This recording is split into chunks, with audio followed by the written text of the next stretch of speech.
जोडून या धन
उदास विचार वेच करे उत्तमची गती तो एक पावेल उत्तम भोगील जीवकान पर उपकार नेने पर निंदा पर स्त्रिया सदा भैने माया भूत दया गाई पशुचे पाळन अनिलाचे जीवन वना माझे शांती रूपी नोहे कोणाचा वाईट वाढवी महत्व वडिलांचे उत्तमची गती तो एक पावेल उत्तम भोगील जीवकानी तुका म्हणे हेचे आश्रमाचे फळ परमपद बळ वैराग्याचे उत्तमची गती तो एक पावेल उत्तम भोगील जीवकानी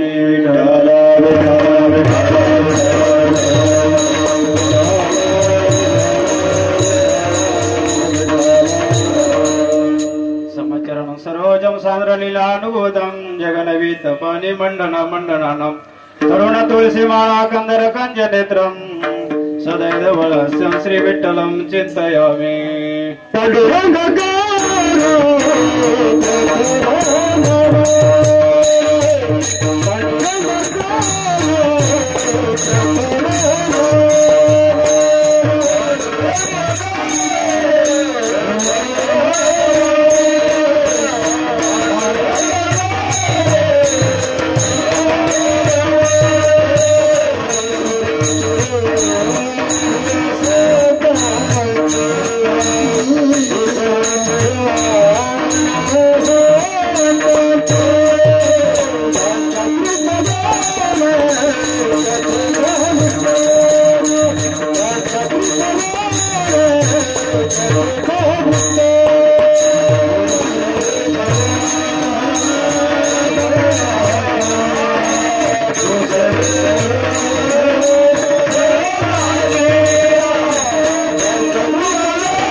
पांडुरंगा करू प्रथम नमन दुसरे चरण संतांच्या त्यांची कृपादाने कधी सविस्तारू बाबाजी सद्गुरु दास तुका जयांचे केले स्मरण होय सकळ विद्येचे अधिकरण तेची वंदू श्री चरण श्री गुरूंचे ते नमस्कारुणे आता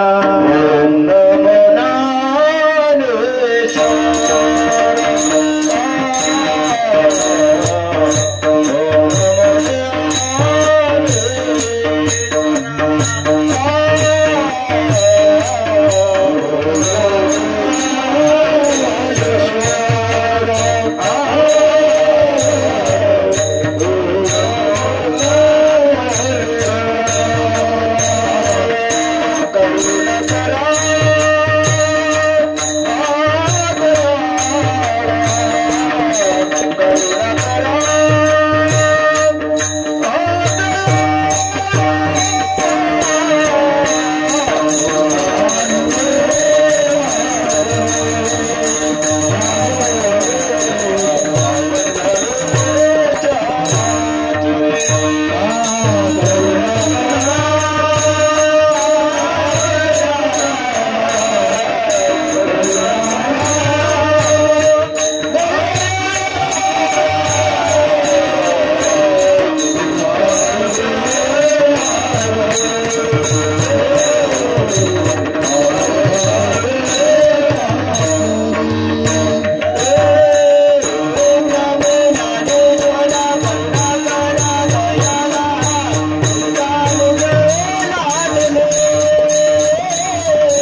लादलो पवन झालो चराचरी मी गला कुसरी काहीच नेने बोलतो वचने अति भाविका तुमचा अनुग्रह लादलो पवन झालो चराचरी एका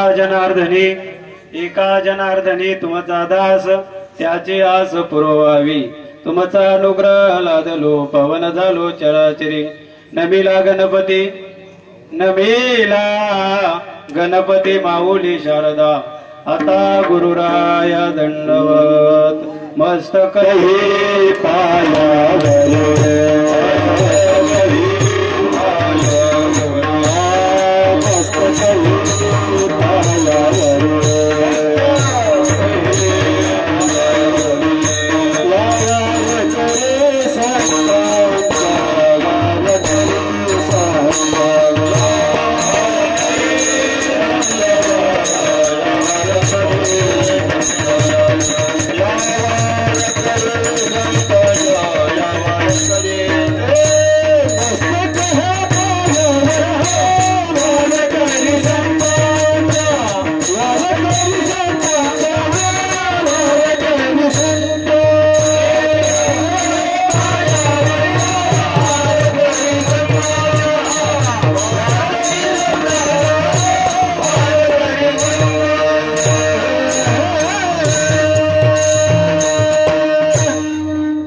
पायावरी तुम्हा वारकरी संतांचे जे गावी केला वास तयासी नसावे विदास जेने धर्म जितविलाची बळी तो संभाजी जान नवाळी गाव तरले जयाची आकुळी तया छत्रपतीची चरण कमळी साष्टांग नमन करीत सो विठ्ठल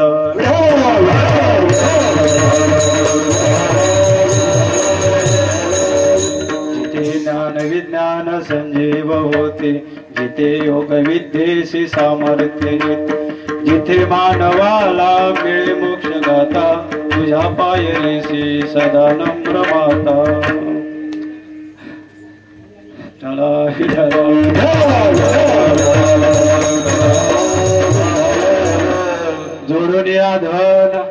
जोडून या धन उत्तम व्यवहार उदास विचार वेच करी उत्तमची गती तो एक पावेल उत्तम भोगील जीवखान प्रस्तुत प्राप्त प्रसंगी प्राप्त स्थळी कीर्तन रूपे सेवेकरता निवडलेला अभंग जगत चालका विश्वंभर विश्वनियता परमेश्वर भाग्य विधाता ईश्वर कृपावंत दयाघन असणारा पंढरीश परमात्मा बाबा ज्यांच्या घरी एक नव्हे दोन नव्हे 36 वर्ष राबला असे महान संत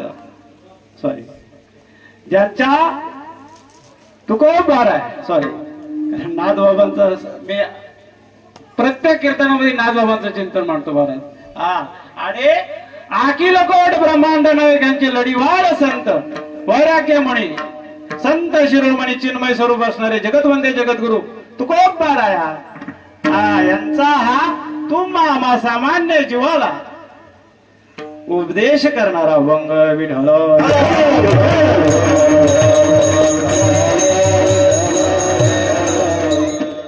वास्तविक पाहता आज या ठिकाणी बाबा आजचं वातावरण म्हटलं तर बाबा थोडस जड आहे बरेच इथे गायन कोकिला सर्व मंडळी बाबा पण साक्षात नारद मुनी जरी इथं आज इथं उतरले ना गायनाला तरी पण त्यांना जड जाणार आहे विठ्ठल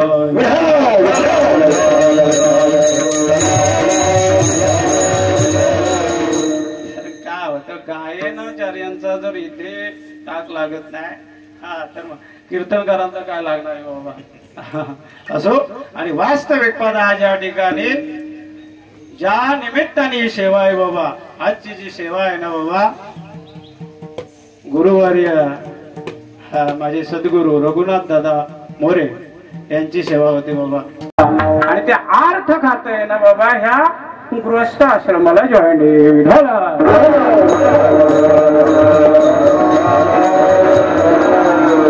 आज ही वास्तू आहे बाबा इथे ह्या दोन्ही आश्रमाच्या पुरुषार्थाने गृहस्थ आश्रमाच्या माध्यमातून ही वास्तू उभी आहे बाबा कशी उभी आहे बाबा आज या ठिकाणी तुकाराम दादाने हे जे घर बांधले बाबा निरंजनी आम्ही बांधले ते घर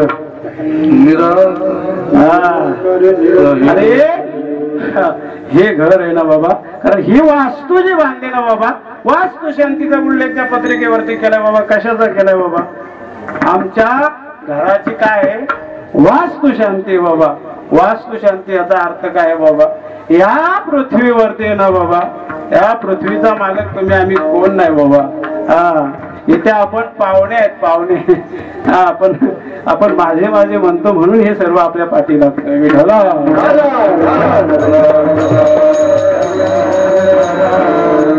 बाबा, आज साक्षात हरिनाम चालू असताना बाबा ना, इथे भगवंत अवतार घेतात बाबा. परितयापासी पांडवा हरपल दिवस, जेथे नाम घोषु बरवा.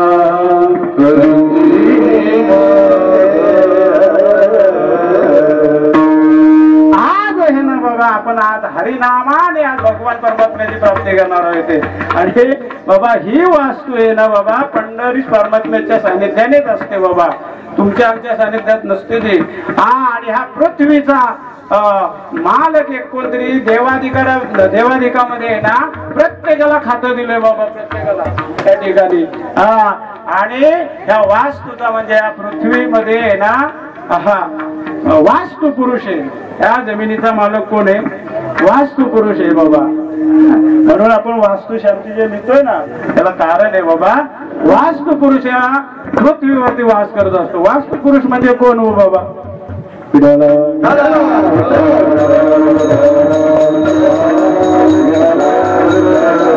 काय होतं, येणारा येऊ द्या आणि जाणारा ही जाऊ द्या.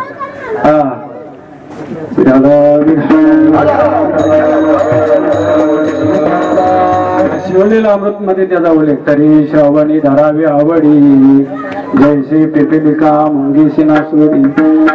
पिपिलिका मुळासी न सोडी, आर गतोटे परी न काढी मुख देतो सर्वता. अरे बाबा, श्रवण करताना हे ना बाबा, प्रत्येक श्रोत्याने ना वक्ता काय सांगतो त्याचं मिलन झालं पाहिजे बाबा. बरोबर की नाही? तरी श्रवणी धरावी आवडी, जैसी पिपिलिका गुळासी न सोडी. अर्ध तुटे परी न काढी मुख देतो सर्वता बाबा. येणाऱ्याला येऊ द्या, जाणाऱ्याला जाऊ द्या, पण तुम्ही श्रोते वर्ग वक्ता काय सांगतोय हे एकांगाचं श्रवणाचं कान करून ऐकायचं असतं.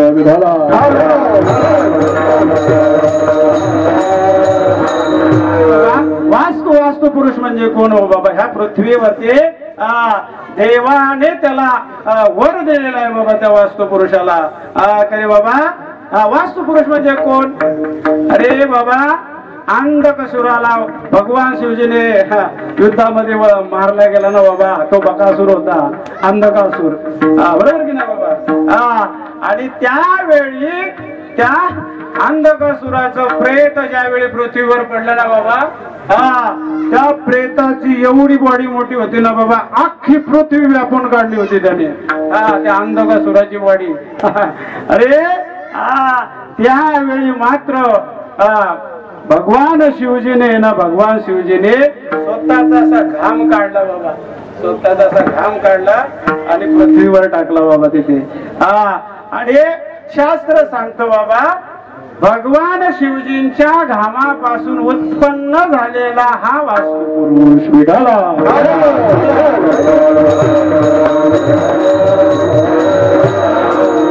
आणि त्यावेळी तो वास्तू पुरुष ना भगवान शिवजींच्या घामामधून निर्माण झालेला आहे.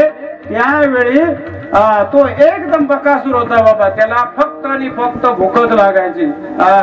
कसा रावणाचा भाऊ कोण, त्याला कशी नुसती झोप होती, तसा ह्याला फक्त आणि फक्त भूक लागायची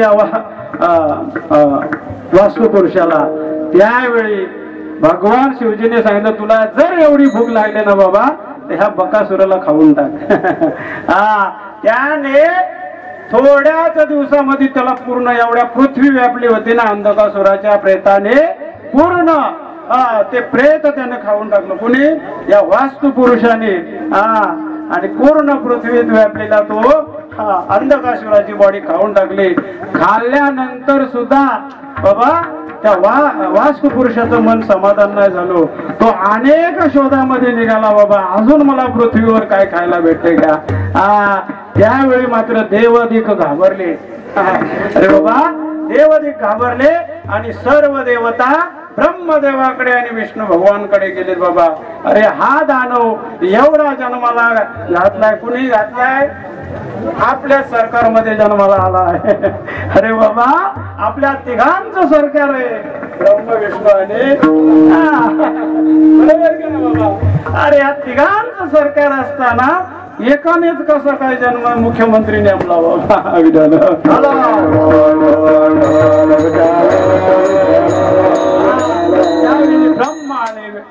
ब्रह्मदेव आणि विष्णू भगवान भगवान शिवजींच्याकडे गेले बाबा आणि सांगितलं, अरे बाबा, ह्या काय प्रकारे तुमच्या घामातून हा जन्माला आलेला वास्तू पुरुष आता देवाधिकांना सुद्धा खायला निघालाय, त्याचा काहीतरी बंदोबस्त करा. त्यावेळी मात्र भगवान शिवजीने सांगितलं सर्व देवतांना. मग त्या ठिकाणी देवता 81 प्रकारच्या देवता आहेत. आणि सर्व देवतांना सांगितलं, रे बाबा, तुम्ही ह्याला आहे ना उलटा घाला, पालटा घाला. आणि त्याच्यावरती प्रत्येकाला जिथे जिथे जागा मिळेल तिथे तिथे बसा. कारण तो इच्छा मरणी होता. भीष्माचार्यासारखा त्याचा अवतार होता, तो मरणार नव्हता. बरं का, वास्तु पुरुष. आणि त्यावेळी मात्र त्या सर्व देवतांनी, भगवंताने, ब्रह्मदेवाने, सर्व देवतांनी जसे सांगितलं ना, भगवान शिवजींनी सांगितलं त्या प्रकारे सर्व देवतांनी त्याला पालथा घातला या पृथ्वीवर. घातल्यानंतर तरी सुद्धा त्याचं भाग्य ना बाबा, तो भगवान शिवजींच्या आराधना करायला लागला. हे प्रभू, हे देवा, अरे मला अजून माझं पोट भागलं नाही, माझा काहीतरी उपाय कर.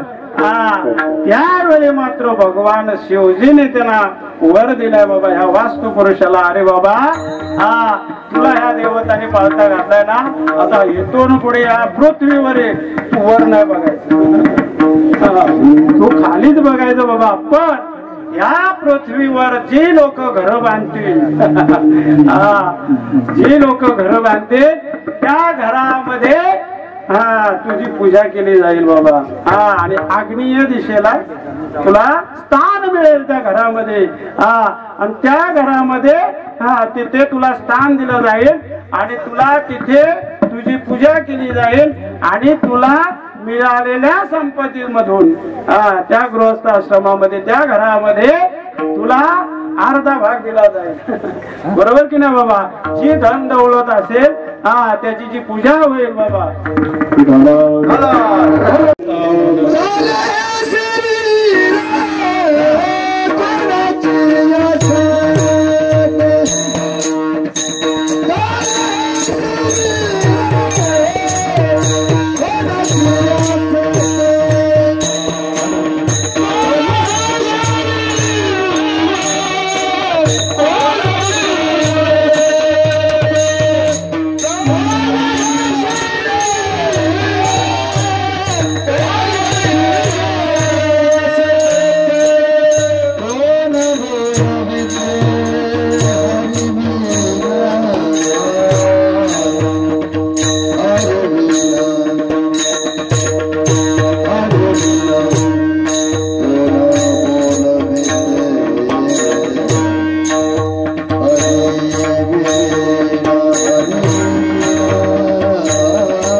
चाले हे शरीर कोणाचे सत्य कोण बोलवी तो हरिविने. अरे बाबा आपला विषय तिथे होता. अरे बाबा वृक्षाचं पान ज्याच्या सत्याशिवाय हलत नाही असा अखिल कोट ब्रह्मांड नायक त्याला लक्ष्मणाच्या मनातलं ओळखू शकत नाही का बाबा. अरे लक्ष्मणाच्या मनामध्ये जे विकल्प निर्माण झाले होते, काय विकल्प झाले होते, काय मी दुर्भाग्य असेल बाबा त्या जागेवर बसल्यानंतर बरं का. काय मी दुर्भाग्य असेल कारण काय होतं या रामायणामध्ये ना बाबा खरा वनवास कोणाला घडलाय बाबा. अरे बाबा लक्ष्मणाला घडलाय. 14 वर्ष आपली धर्मपत्नी वाट पाहत होती, नवीन नवीन विवाह झालेला बाबा. बरोबर की ना उर्मिला. आणि खरा वनवास जर कोणाला भोगायला मिळाला असेल तर फक्त आणि फक्त लक्ष्मणाला. आणि त्या लक्ष्मणाच्या मनामध्ये त्या मातीमुळे दोष विकल्प ज्यावेळी निर्माण झाले ना बाबा त्यावेळी मनात विकल्प असणारे रामप्रभूने ओळखलं बाबा. आणि मात्र रामप्रभूने सांगितलं हे लक्ष्मणा तू फक्त एक काम कर, तिथली माती थोडीशी सरकी घे बाबा प्रवासामध्ये. आणि ती माती सोबत घेतली बाबा लक्ष्मणाने. आपण भूमीचा दोष सांगतोय.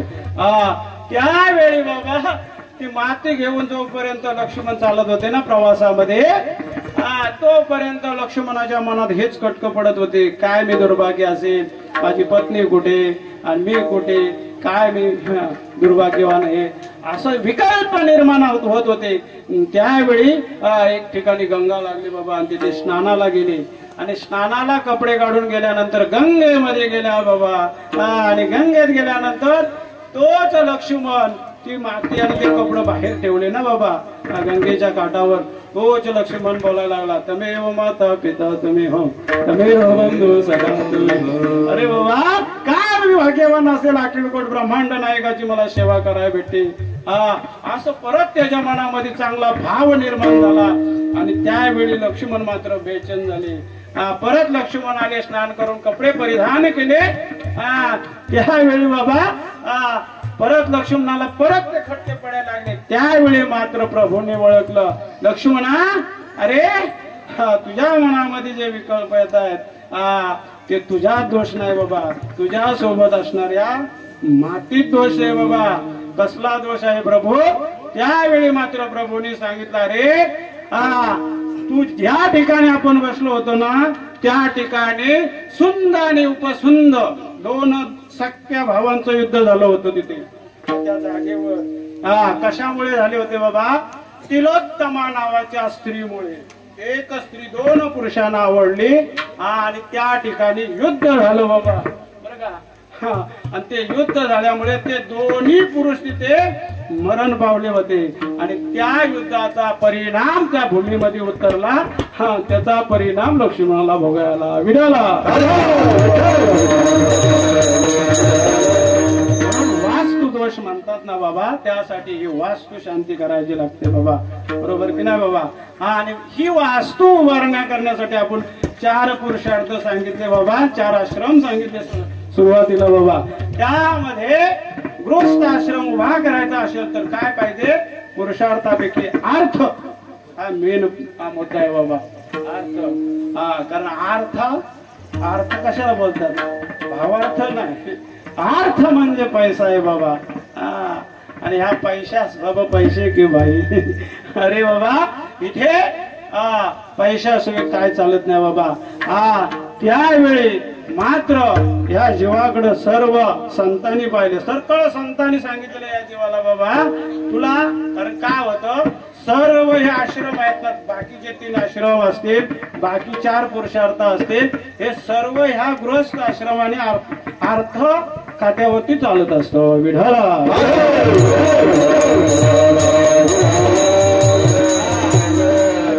त्यावेळी मात्र तुकोबाराने ह्या जीवाला सांगितले बाबा, अरे हा तुला जर ही वास्तू तुझं निर्माण जर करायचे असेल ना, तर उत्तम प्रकारे धन मिळव. उत्तम प्रकारे धन मिळव. अभंगाचं पहिलं चरण.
उत्तम व्यवहार उदास विचार वेच करी. अरे बाबा या जीवाला उपदेश केला की बाबा धन मिळो, पण कुठल्या प्रकारे?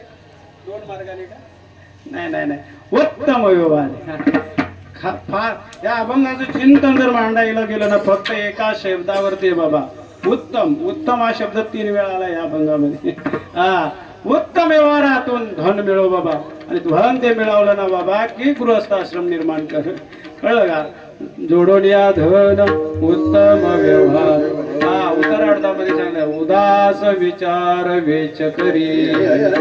अरे बाबा एकदा का धन मिळवलंस ना की ते दान करायला पण शिक. उदास विचार वेच करी. वेच करी म्हणजे दान चांगल्या मार्गाला कर. कारण धन मिळवलं ना, धन कशाने टिकतो बाबा? दानाने. तुकोबाराने शब्द फार गोड टाकले बाबा. वेच करी उदास विचारे.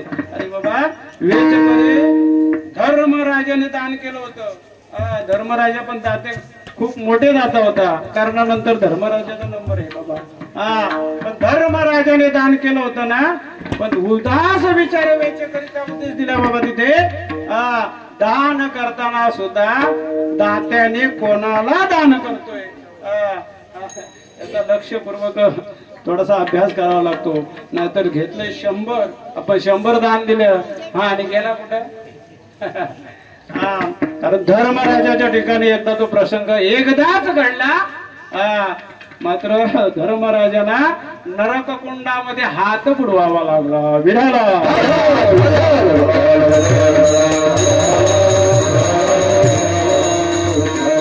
काय माहिती का, आपण आता धावता वावरता घेणार आहात. धर्मराजा निज धामाला निघाले ना बाबा, निज धामाला निघाले तेव्हा यम दरबारामध्ये त्यांचं स्वागत केलं धर्मराजांचं. आणि यमराजाने धर्मराजाला विचारलं,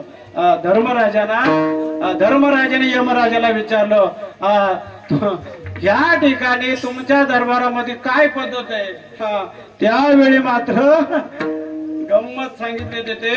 यमराजाने सांगितलं, अरे बाबा इथे अनेक जीवखाने आहेत, इथे भोग वेगवेगळं जसं कर्म कराल ना पृथ्वीवर तशा प्रकारचं भोग आहेत या यम दरबारामध्ये. त्यावेळी मात्र सर्व यम दरबारामध्ये सगळे कुंड दाखवले. कोणाला? धर्मराजाला, यमराजाने. आणि शेवटच्या कुंडाजवळ गेले बाबा ते दोघ जण तिथे गेले ना. त्या कुंडाचं नाव काय होतं बाबा? नरक कुंड. कारण सर्वात पाप जे करतो ना बाबा, महापापी, तो त्या नरक कुंडामध्ये जातो.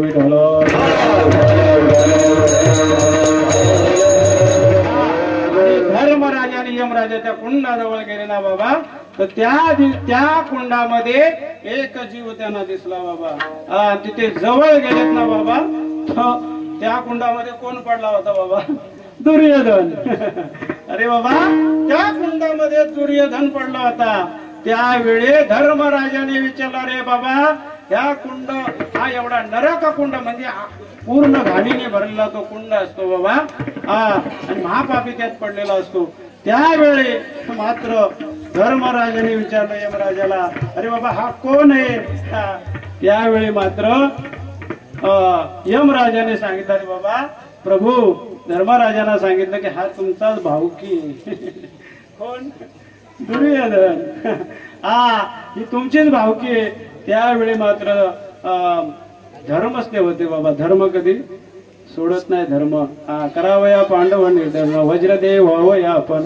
धर्म पुसतसे दुर्योधन, वर्म पुसतसे दुर्योधन, धर्म असत्य वचन न सोडी. अरे बाबा, धर्म कधीच धर्म सोडत नाही. आणि त्यावेळी मात्र धर्मराजाने विचारलं, कोण आहे? आता हा दुर्योधन आहे, तुमचीच भावकी.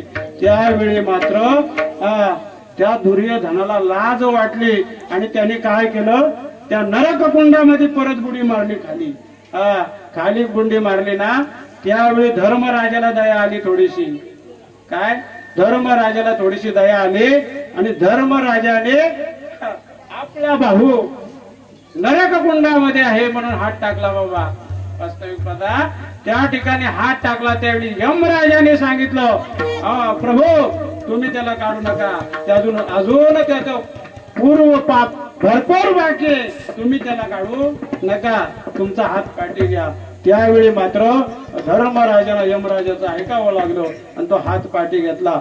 त्यानंतर धर्मराजांच्या लक्षात आलं, अरे अरे अरे अरे, मी जे हा जो भाऊ पाप करून त्या नरककुंडामध्ये पडलाय, तो पडलाय, पण आज मी धर्म असताना माझा हात त्या कुंडात गेलाच का? मुद्दा होता, दान करताना विचार करून दान करायचं. पण धर्मराजाने विचार केला, अरे माझा त्या नरक कुंडामध्ये एवढा हात गेलाच का? पहिला मुद्दा. त्यावेळी मात्र यमराजाला विचारलं, तेव्हा यमराजाने सांगितलं, धर्मराजा तुमची मी पाठची व्हिडिओ लावतो आता. पाठची व्हिडिओ लावतो. त्यावेळी यमराजाने सांगितलं, अरे बाबा तुमची व्हिडिओ बघा. त्यावेळी त्या धर्मराजाने एकदा दान करताना 25 पैसे दान केले होते. एका याचकाला 25 पैसे दान केले होते. परंतु ते जो दान घेणारा जो याचक होता ना, त्यानं काय केलं हो बाबा, त्यानं हरवले असतील का? तो कोळी होता बाबा, मासेमारी होता. त्यानं ते जाळ खरेदी केलं बाबा. बरं का, ते जाळ खरेदी केलं आणि ते जाळ जसं पाण्यात पडतो तोच परिणाम मास मारल्यामुळं, याच्या 25 पैशाच्या दानामुळे त्या मासेमाऱ्याने मासे मारले. ते मासेचे जाळ खरेदी केलं, दुरुपयोग झाला त्या दानाचा, म्हणून तो हात नरकामध्ये बुडवावा लागला. विठ्ठला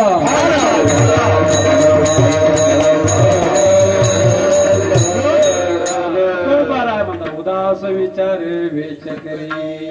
अरे बाबा, उत्तम दान मिळवलंस ना आणि उत्तम ठिकाणी दान केलं असतं, त्याचा फायदा काय? अभंगाचं दुसऱ्याच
आहे पुत्र.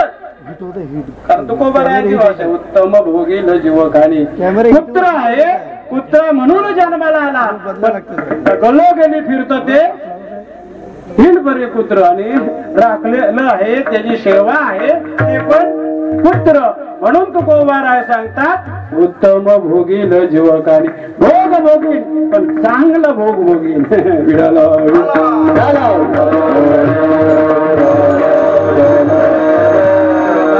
आणि एवढं सर्व साध्य झालं ना की बाबा तू जन्माला आलास आणि हे सगळं साध्य जर केलं तर ह्या पृथ्वी तलावरती ना बाबा, या मनुष्य योनीमध्ये ह्या असणाऱ्या तू उपकार करलास या जगावरती. परोपकार नेने पर निंदा परस्त्रिया सदा बहिणी माया. अरे बाबा, या ज्या आपल्या नियमावलीमध्ये, आता समजा माझं 40 वय आणि मला 40 वयाची स्त्री दिसली तर आपल्याला बहिणीप्रमाणे वाटली पाहिजे. आईच्या वयाने दिसली तर आई दिसली पाहिजे बाबा. कारण परस्त्रिया सदा बहिणी माया. कारण ते राजांनी पाळलंय म्हणून आपल्याला पाळायचे. विठ्ठल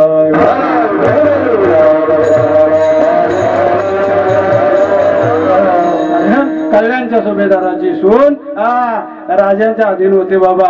बरोबर की नाही बाबा? पण ती एवढी सुंदर होती, एवढी सुंदर होती. काळ्या राती तळपत होते तिच्या रूपाच होण. अरे अशीच देखणे होती का मुसलमानाची सून. त्या तरुणीला आई म्हणाला, त्या तरुणीला आई म्हणाला, राजा तो शिलवान, राजा तो शिलवान. म्हणून आनंदाने नांदत होते हिंदू मुसलमान. आनंदाने नांदत होते हिंदू. अरे बाबा, छत्रपती शिवाजी महाराजांच्या आधींची त्यांच्या याच्यामध्ये कोण होती? कल्याणच्या सुभेदाराची सून होते, पण एवढे सुंदर होते. त्या तरुणीला आई म्हणाला. अरे बाबा, हो राजा, त्या तरुणीला काय म्हटलं? परस्त्रिया सदा बहिणी माया. आणि जेवढा जीव सृष्टीवरती मनुष्य योनी सोडून जो जीव जन्माला आलाय त्या जीवाचं अंतःकरण जाणून त्या मनुष्य मानवाने जर ते कार्य केलं, भूतदया गायी पशुचे पालन तानिल्या जे जीवन वना माझे. अरे ज्या गाईला चारा पाहिजे तिला चारा, ज्या पक्षाला पाणी पाहिजे त्या पक्षाला पाणी दिलं. भूतदया गायी, त्याच्यावर दया करा. भूतदया गायी पशुचे पालन तानिल्या जे जीवन माझे. आणि असं सर्व कार्य कार्य जर उत्तम आणि उत्तम केलं शांती रूपी डोळे कोणाचा वाईट वाढवी महत्व वडील अरे बाबा हे सर्व अभंगाचा जो सारांश आहे ना बाबा माझ्या मते जो अभंग घेतलाय त्या अभंगाचा थोडासा का 10% का वेळा आपण आमच्या तुकाराम दादाला लागू होतो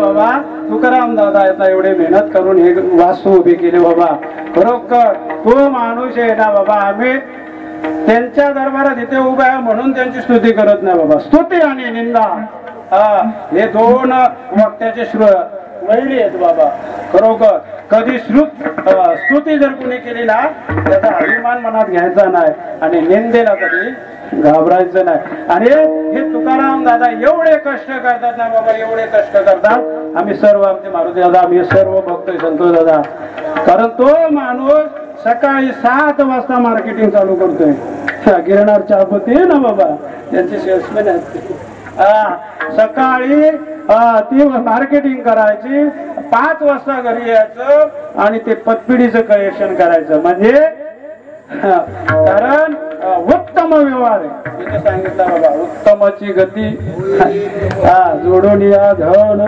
उत्तम असा उत्तम व्यवहार करतात बाबा खरोखर ते तुकाराम दादा एवढं कष्ट करतात आणि त्या कष्टातून जे फळ निर्माण झालं ते तुकोबाराय शेवटच्या चरणात सांगतात तुका दे आश्रमाचे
तुकाराम